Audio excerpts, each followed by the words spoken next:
Hello, everybody. Hi, Michael. Hey, hey. Well, we're back. We were absent last week, but taking a little vacation. But we're back, and I'm excited to talk Python with you and I'm everybody. excited as well. Everybody out in the YouTube world. Thanks for showing up. So let's kick it off. Hello and welcome to Python Bytes, where we deliver Python news and headlines directly to your earbuds. This is episode 343, recorded July 11th, 2023, and I am Brian Ocken. And I'm Michael Kennedy. Well, Michael, that's pretty exciting to be here. If you're listening to the show, thank you. And also, if you'd like to watch and participate, ask questions and whatever, you can do that by going to pythonbytes.fm/live. And we'd love to have you, even if it's just once in a while.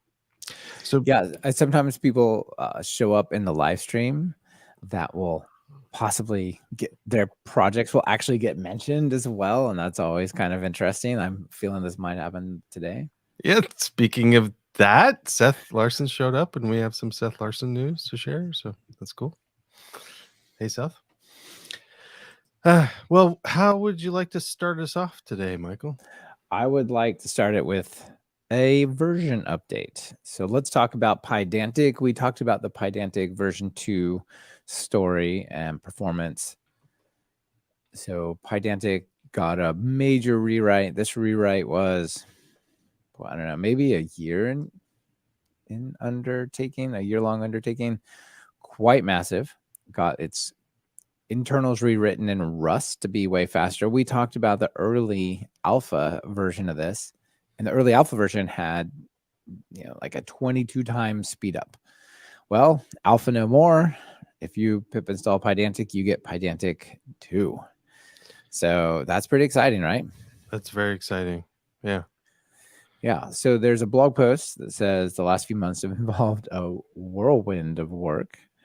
And finally, we're ready to announce version 2. So you get started by just installing it, upgrading it. Requires Python 3.7 and above. So honestly, that's a pretty old bit of Python that you can be based on there. That's great. Now, there's some pretty major changes in terms of the API, I guess you would call it, the way that you work with Pydantic, right? In some cases, the way you work with base classes or the functions you call and all those things. So there's a migration guide that we can use to go through that. And if you check out the migration guide, you'll see, let's do it like this. Check out the migration guide. It starts by recommending this thing called Bump Pydantic. And I guess I should probably also just let you know, like, this is like a big Pydantic episode that we're going to be covering a lot of Pydantic things. So there's this thing called Bump Pydantic. And what you can do is you can run it against your project and it will traverse all the code and find all of the Pydantic things, the classes and functions and so on that you might write with for your Pydantic code, and it will upgrade them to the new thing. So we can check that thing out first. Basically a converter. It's like a 2 to 3, but for Pydantic. It's like a 1 to 2, I guess. And so it'll do things like, one of the things you should do is you should have explicitly set the default value. So previously you could have a class to give an example of a user that's a base model. You have a name and you say the name is an optional string. Well, now what you should write is name optional string equals none. So explicitly setting the default values when there are things like none, right? So if you run this code against it, it'll go and make those transformations. It also will replace the config class with a model config attribute. So you might have had an inner config class, and now you have a model config where you set that to an instance of the same settings, basically. So fewer inner classes, more just fields that make things happen, right? And a bunch of stuff like that you can run, and it'll do that automatically. But this is, if you look at the migration guide, this is actually just scratching the surface. So there's a lot of other things that you need to be aware of. And I don't know how far they intend for this Bump Pydantic to go and trying to manage those things. But for example, pretty cool that they have it though. It is pretty cool to have it. Yeah, that even it's a start, right? Yeah, to let people say, here's the changes you have to make, and also here's a tool that can do at least most of it. So. Exactly. So there's things like in old Pydantic, you had a dunder fields, and now you have model fields as a field to the base class. You had dunder private attributes, and now you have dunder Pydantic private. And there's more relevant ones, like there was a copy function, and now there's a model copy. There was a dict, and now there's a model dump. So if you had a Pydantic model, you wanted a dictionary, you could just call dict on it. Well, that doesn't exist or is deprecated. And so now you have a model dump. They did say where possible, they've tried to retain deprecated methods with their old names for ease of migration, but you'll get deprecation warnings. So don't sleep on that, because one day they won't be. This is a pretty significantly long document. I don't know how long it is, this migration guide, but there's a bunch of things you should just go through. I would just say try to upgrade to Pydantic 2, run your code, see if you get any deprecation warnings. If it runs and you don't get them, you're probably fine. But if you get errors, then go consult the migration guide. If you get deprecation warnings, do the same, but maybe with slightly less urgency. So yeah, there's a bunch of stuff that you can go through. One of them was one that's interesting is they introduced this thing called a type adapter. Let me see if there's a section where they talk about it. Yeah. So now they have this thing called a type adapter, which is pretty cool. They have some example. There we go. It says in Pydantic version 1, we had weak support for validating or serializing non-base model types, like a list of something. So now you can create this instance of a type called a type adapter, and you pass the type, it adapts. So you can say a type adapter of list of int, and then you can just go to it and say validate Python. And for the example here, they have a list of numbers, but they're in strings, like the list string 1, string 2, string 3. And then, what it gives you back is just the actual list 1, 2, 3, like all that magical transformation that Pydantic is. That's pretty cool. Yeah, nice. So that's another thing people can check out. There's, like I said, this is a huge document. People probably want to go check out. They've removed a whole bunch of error messages, or error types, like pydantic.errors.ipv in the interface error, for example. I'm not sure where they went, though. It doesn't explicitly say, and they were moved or mapped over to this other error type. But again, it's a huge document. I don't want to go through the migration guide for everyone. That's not fun. But congratulations to the Pydantic team. This is really awesome that this is finally here. Now we come to the point where we wait. We wait for all of the Pydantic frameworks, because working with Pydantic is great, and you can do cool stuff with Pydantic directly. Like you can directly work with it in a Flask app, for example. But if you work with Fast API or Beanie or all these other frameworks that are built on top of it, you got to wait for, they're deep down in the guts of Pydantic a lot of times because of the way they work. Except for not Fast API, though. Fast API is already upgraded, right? Yeah. Is it released, or just the beta is out for it? I can't remember. I think so. Fast API released version 0.100.0. Come on, guys. 0 verse still. Anyway, 4 days ago. And it does look like they the last 5 days ago, we got a merge for adding support for Pydantic 2.002 or something. The first couple of versions for Pydantic didn't work with Fast API, but looks like there were some fixes. Wouldn't surprise me if they kind of just held off on announcing the version 2 until Fast API was able to use it, because that's a huge user of it. So yeah, it's certainly the biggest user, and Samuel and Sebastian work pretty closely together. I'm excited. I know this is different. It might be difficult for people that are already using an old Pydantic to move over, even with the bump. But I guess I haven't used Pydantic directly before, and now I'm kind of excited to use it, even with tools that like this auto thing that they're using. What was that? The auto The bump, changer? No, the the bump Pydantic. no, the one to Oh, like the type adapter. type adapter. Yeah, Hmm. I think that I've got places to use type adapter, even in without non-web stuff. So I Yeah. think that's pretty fun. Anyway, cool. I'm excited. Grant on the audience does point out, tough luck for base models with an existing model attribute. There might be some mechanism to rename that or remap that. There's like an alias you can put on them, but you say when you look in the data, it looks like this, even though the name is that. But yeah, there might be some trickiness here. Yeah. Yeah. At least at an API level, you could be able to fix it. I don't know about the Python code level, if that'll help you. All right. Well, anyway, big news. Pydantic version 2 is out. This was on June 30th, but we were off on vacation, Brian. Mostly my fault. Sorry. Well, But so we actually, didn't cover it. it's all right. Now that we covered it, now we can cover the fast APIs caught up. So Yeah, it's good. exactly. You wait long enough, things come together.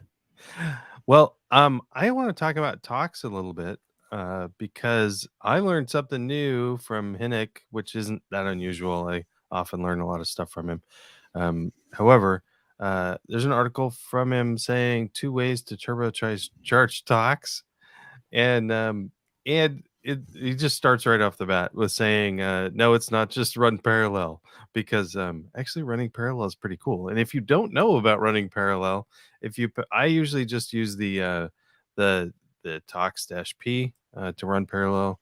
If you can run all of your environments in parallel, it's super cool to be able to speed it up. That's the awesomest way to speed it up, I think.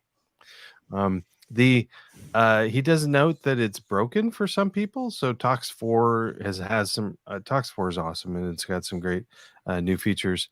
But apparently for some people, parallel isn't working. I'm not one of those people, so all of my projects that can use Tox or parallel seems to be working.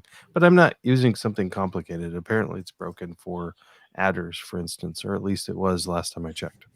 Anyway, so what is he recommending? If it's not running in parallel, what should you do?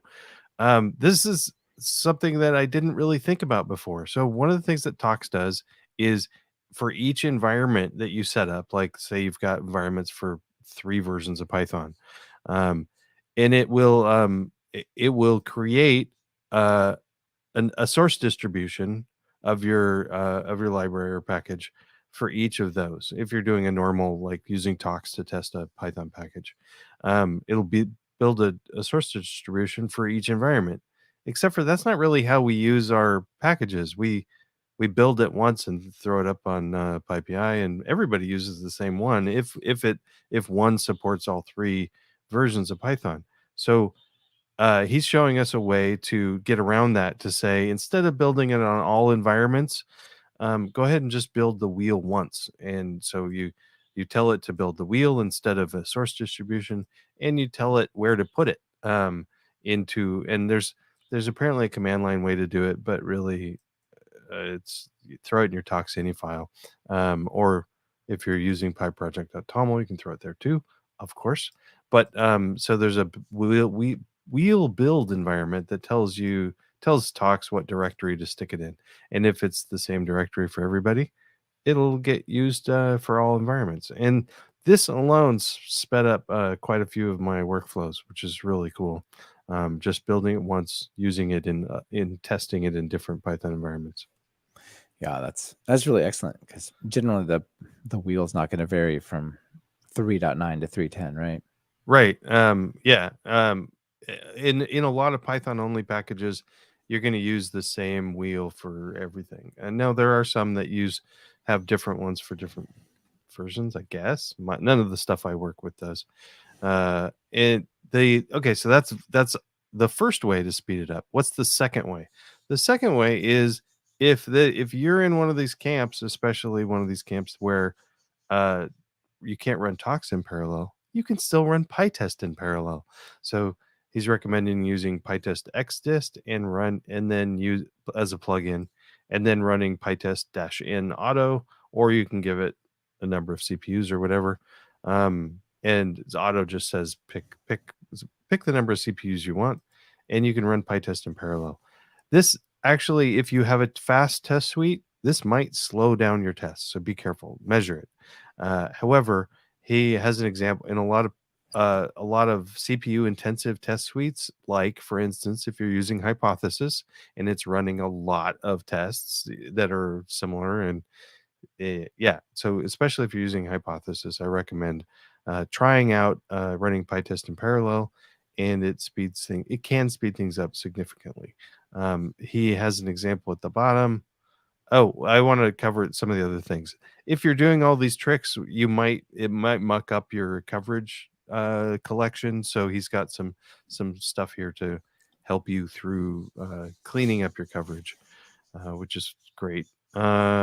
Skipping down for the adders project, those two tricks. He started out with 257 seconds and got it down to 69 seconds using parallel PyTest and building a wheel only.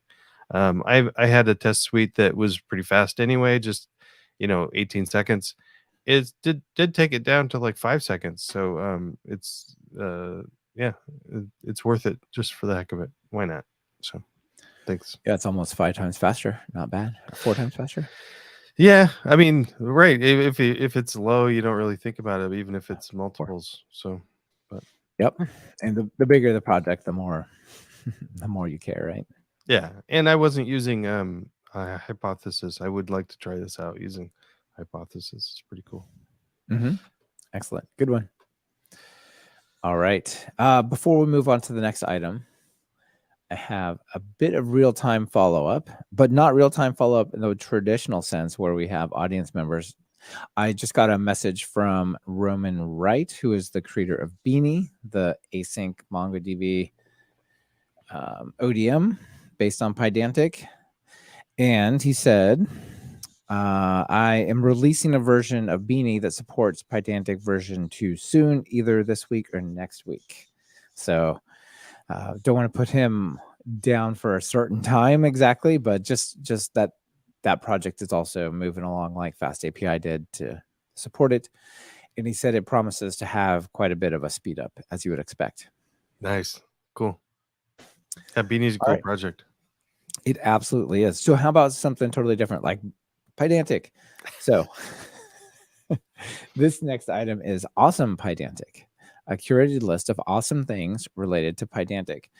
So there's this is kind of an early stage project here. It's got created 5 months ago or so, but I feel like it needs people out there who have Pydantic things contributing them back. For example, do we have? I don't even think like SQL Model is listed here, where SQL Model is created by Sebastian Ramirez based on Pydantic and SQL Alchemy, for example. So there are some notable things though that are worth pointing out here. So we have Transformers, and what's cool is it lists all the stars. So Transformers has 106,000 stars. That's crazy, Brian. Yeah. I mean, if you look at CPython, I think it has in the realm of 50,000. Flash does as well. So Transformers is the state-of-art natural language processing for PyTorch and TensorFlow based on Pydantic. It's more popular than Python. Sort of, yes. I think how many people are actually trying to work on Python, the code itself. But yeah, in a sense, Spacey, of course, the free open source library for natural NLP, natural language processing. That's a pretty cool one. Gina, Jina is geared towards building search systems for any kind of data, including text, image, audio, video, and more. That's pretty excellent. Modular design and multi-layer abstractions. You can leverage efficient patterns to build different parts of the system or change them into a flow. That sounds pretty interesting, right? Yeah. Down here we have the object mapping. We have Beanie, as I just called out, an asynchronous Python object document mapper for MongoDB based on Motor and Pydantic, of course. What else we got? We have data model code generator, which is the foundation of JSON to Pydantic, which I know that we talked about before. If you're not familiar with JSON to Pydantic.com, take some JSON, drop it in there, you get your JSON output. Here's the big question though, Brian. What version of Pydantic do you get out? I'm guessing not the new one. I don't know. I am as well. It probably needs an update, doesn't it? Yeah. So hopefully that comes along there. But well, stick in model in there as an attribute and see what happens. Oh yeah, nope, not doing it. So data model code generator is the CLI equivalent that thing uses behind the scenes. Let's see. Good conf. I don't know how many people know that Pydantic has a settings management capability where you can read variables out of environment variables and YAML files and so on. So good conf, as in good config, good conf is a thin wrapper over Pydantic settings management. So that's pretty cool. Get a little bit of a cleaner or more opinionated way to work with settings. And of course, Fast API, Django Ninja are listed here along with some others.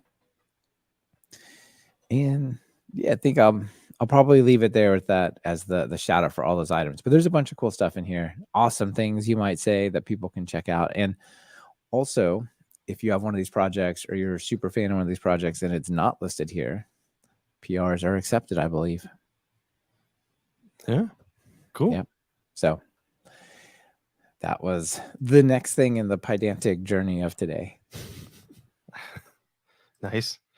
Well, I'm gonna go away from Pydantic again, and I'm going to talk about command line interface tools. So I like CLIs. I kind of spent a lot of time with a terminal open. And so I thought this was a fun article from Simon Willison, CLI Tools hidden in the Python standard library. And I think it's also really cool that Simon does a shout out to Seth Larson. Hey Seth, that Seth pointed out that gzip, the Python gzip module, you can use it as a CLI tool, especially handy if you're on Windows and don't have gzip built in. You can say python-m gzip, and you can with a dash decompress and give it a gzip file, and it'll decompress it for you. There's a whole bunch of other stuff you can do with it, but it's pretty neat. Kind of fun. So Simon saw this, saw that Seth pointed this out, and thought, wonder what other stuff is hiding in the standard library. So he talks about using ripgrep to search through the standard library, and I think it's kind of fun that he shows you how he went about looking for all these things, and then parsed out some stuff because he didn't really care about tests or turtle or idle, because yes, we know that those have applications. But what's left? What's left is quite a few. There's quite a few Python modules within the standard library, or packages, modules that do these init things, and or have a command line thing. And so what does he look? What's kind of interesting is what he's looking for. He's looking for packages that have a if name equals main, because that little trick of if under name equals under main, that means that if it's imported, it runs like a library. But if it's not imported, if it's run directly, then this will be true, and whatever's in there will run as a command, and you can do the -m thing. And so a few fun things that he found, I did know about the server thing, but I always forget about it. Python-m http.server, and you can give it a port. Yeah, so that's nice. I use that sometimes when things complain and trying to work with like JavaScript and a static HTML file or something. It's like, you need a server for this to work because it wants to just do / something. So I'll just run that and then like open up the file right there, and then it starts working instead of trying to go to a lot of trouble. Just run that in the directory you're working on it. Yeah, and if you want to, one of the fun things with this is if you want to just learn a little basic HTML, maybe JavaScript in CSS, you can just use this as a local server to just play around with using all three together. It's kind of fun. Yeah, or maybe you want to do PyScript and not actually do JavaScript. Oh yeah, maybe.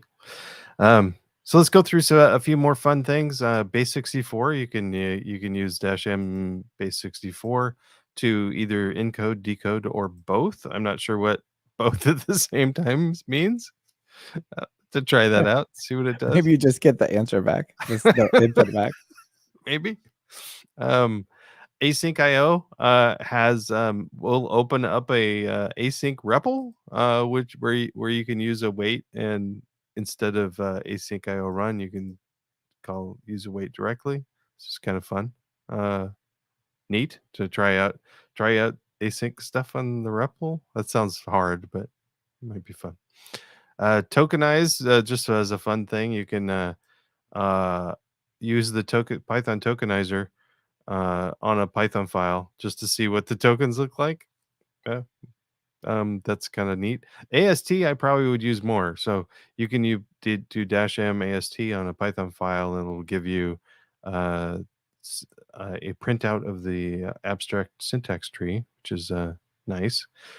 This is super handy. I didn't know about this. JSON.tool.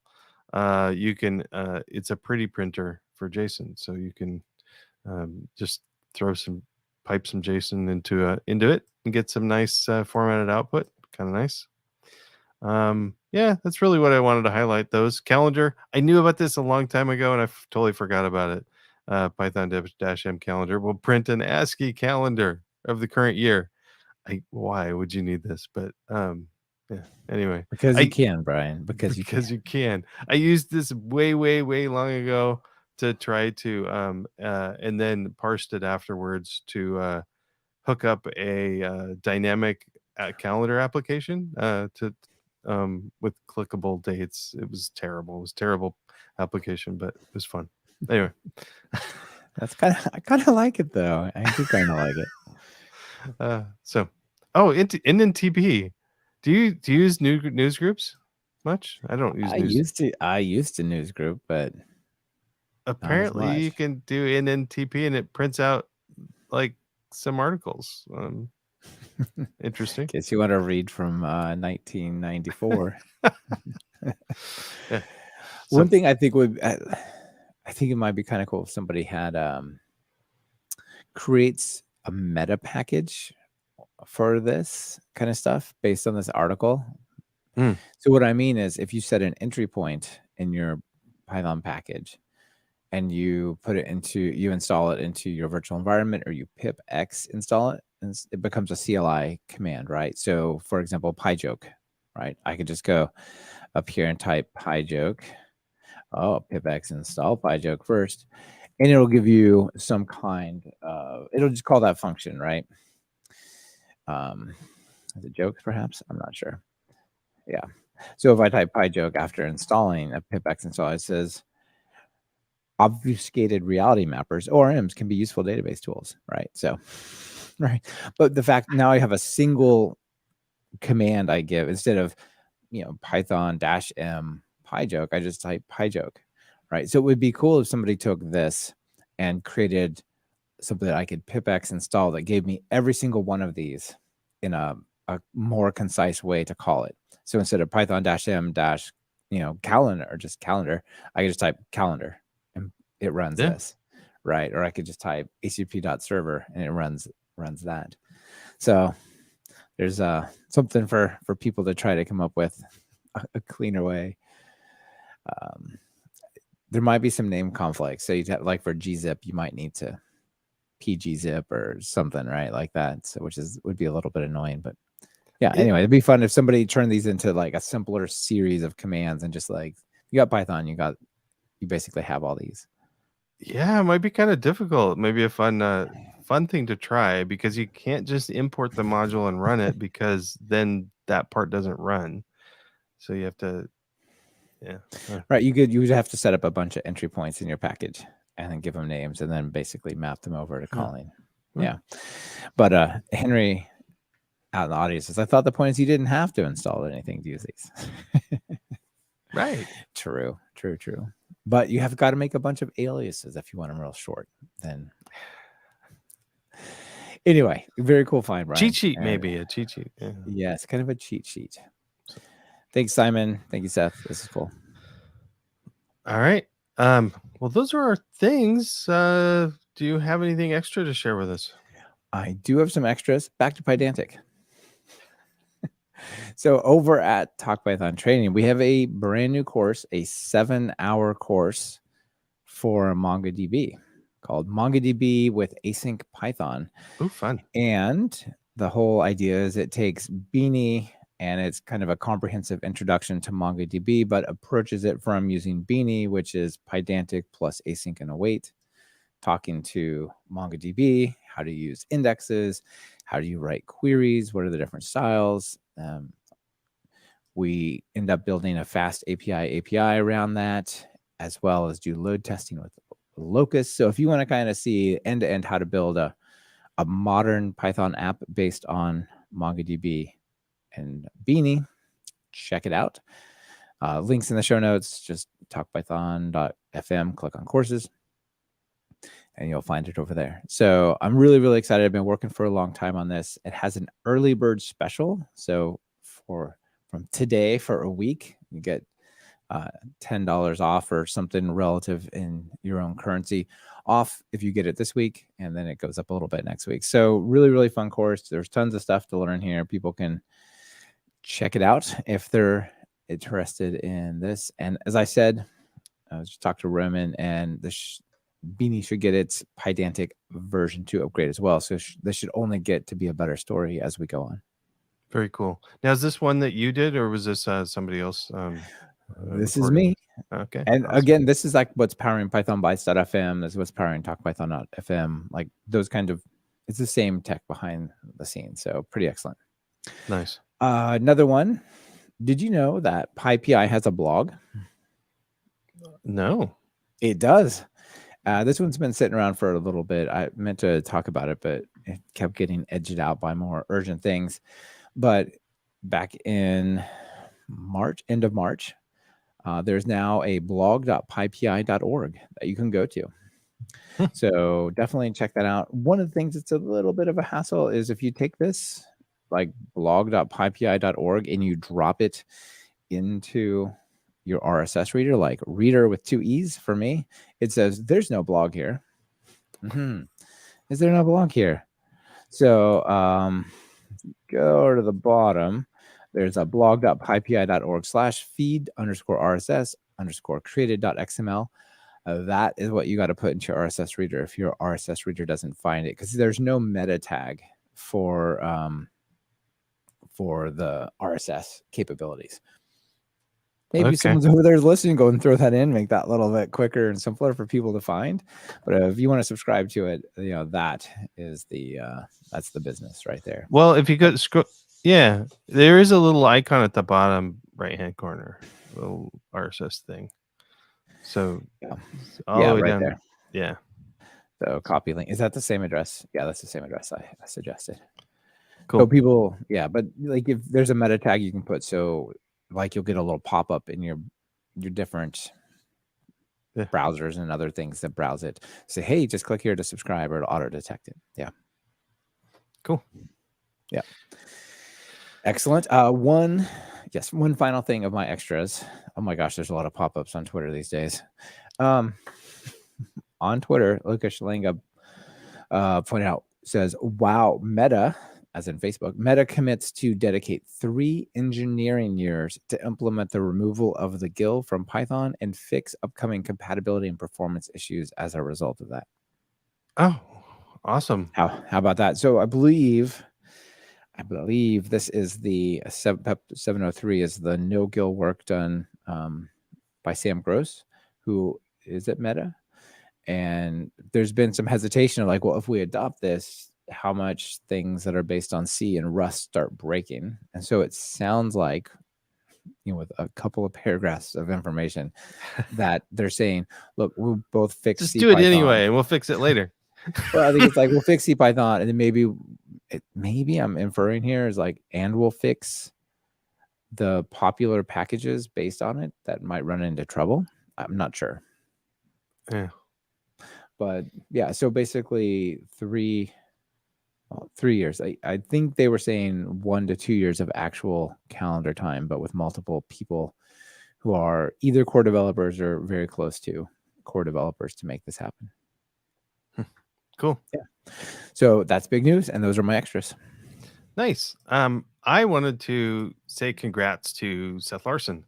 So we mentioned him at the beginning of the show and a couple of times during the show. Seth is the new security developer in residence. So yay! Congrats, Seth.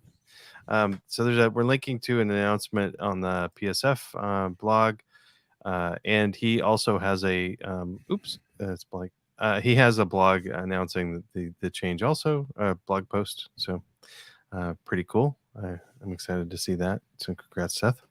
Yeah, congrats, Seth. And there's there's all this discussion about supply chain vulnerabilities and security and all of those things. So it's really excellent, and just security in general. But so thanks for coming on to make things better. Yeah, and nice sweatshirt, Seth. Cool. The other thing I wanted to announce is I'm pretty excited about this last bit. Python People is live. So Python People. Who are these Python people you speak of? Python Brian? People. So I the first part of like there's a couple things that were inspiring for this. So it's a new podcast, pythonpeople.fm. So far there's one episode with Michael Kennedy, but there's a whole bunch more coming. And I used to like mostly just want the tech stuff off a tech podcast, but I kind of really like the first part of Talk Python where you just like get to know people. And I thought we should do more of that. So I wanted to get a podcast together where we mostly focus on the people and less about the tech. So that's what Python People is about. Yeah, we talk for like 45 minutes or something. No, 28 minutes and 44 seconds. And we almost don't talk about Python at all, right? Yeah, a little bit. Yeah, a little bit about what you do. So I thought it'd be fun to like pull in like why. I mean, everybody knows who you are, but for some people, like, what is your connection to Python? What is your connection to the Python community? But then also just more about you. Like, we learned about your motorcycling and about being a pool shark. Who knew? Who knew? So, Who knew? And anyway. we talk about skateboarding with you. So there's like a ton of other cool things that people might be interested in. Yeah. So check it out, please. And that's all I've got for. What if somebody else wants to be a Python people? Can they reach out to you? They I would would. A Python person. Yeah, I should put be a person, or I don't know how to be a person. Oh, maybe be a guest or something. Yeah, just reach out to me. You don't have to be as well known as Michael, because who is?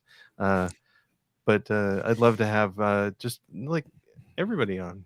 Why not? Yeah. Good luck with the show. It's off to a good start, and it was really fun to be a part of that. Cool. All right. You ready for some Oh Really? Oh yeah, we have a joke.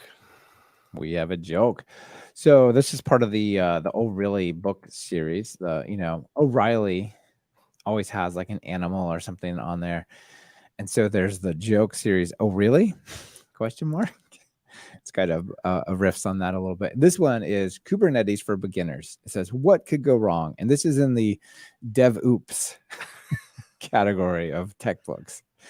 And then the cover it says containers, that'll fix it. And it has that giant evergreen container ship stuck sideways in the Suez Canal. What could go wrong? Yeah. And just the title, Kubernetes for beginners.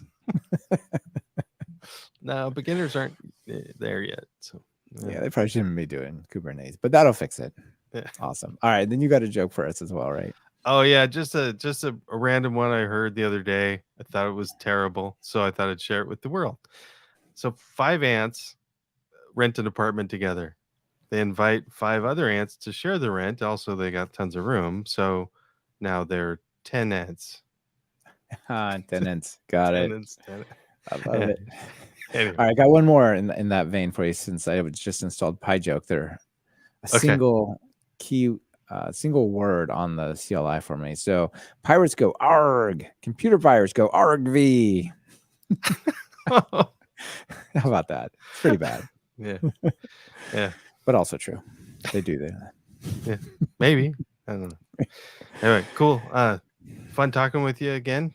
Thanks everybody in the interwebs and on the YouTubes to watching us. Yeah. Thanks everyone. Good to be back with you, Brian. Bye. Yeah. Bye.